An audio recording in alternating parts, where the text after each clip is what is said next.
overt expressions of that were not acceptable. You weren't allowed to generalize on the basis of race because the assumption was each person is an individual. I don't understand when it became okay to generalize about racial groups. I think while some people have the luxury to be raised only being told to look at individual people, it should be no surprise to you that black people, in particular black men, have been taught forever that they have to be careful how they behave around white people, that the way they behave will be interpreted differently, that when they misbehave, it'll be punished differently, that if they laugh too loud, if they walk into a nice store.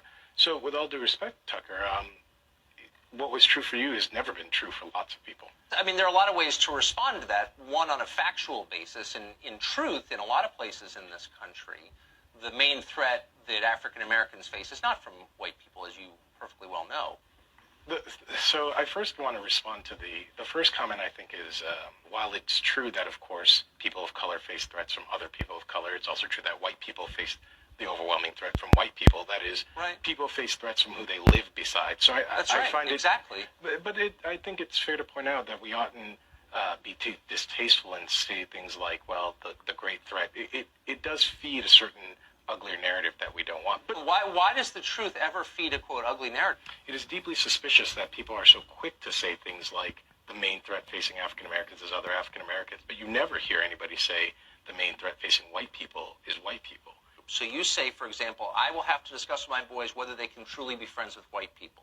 History has provided little reason for people of color to trust white people. And the argument I make is, look, in a country where it turns out that when the most vulnerable people of color are under threat, those who they count on are nowhere to be seen. If we have a president who marshals forces of hatred and anger and divisiveness and, frankly, just danger, if the people who call themselves your friends are not going to push back against that, then maybe you can tell me why it is I should trust those people. When those who count themselves as your friend see that others put you in danger, right. It is their opportunity to prove they're your friend. It's fine to be friendly with them, but these are not your friends. We live in a country where we oughtn't pretend that these divides have not consistently been on racial grounds. And we see that over and over and over. That's true. I agree. When black people are in danger from, say, addiction, we get policing. When white people are in danger from addiction, they get rehabilitation. When black people don't have jobs, we get stories about why we're making the wrong choices. When white people don't have jobs, we get a presidential campaign about the forgotten class. And I grew up